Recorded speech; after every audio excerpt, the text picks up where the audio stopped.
It's been about 7 months now, to be exact. Let me come closer.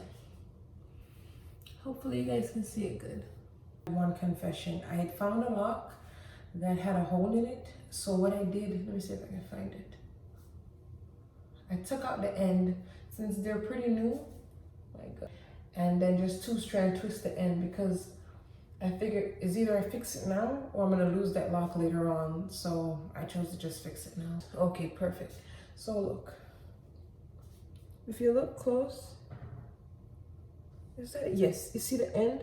It's much thinner now than, like, say this one, which is starting to lock more. As far as my edges, I realized that they unravel very fast, especially when it's like I take a shower or it gets wet or something.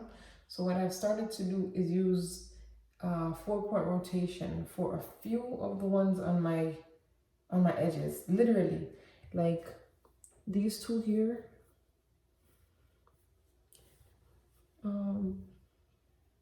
Not this one.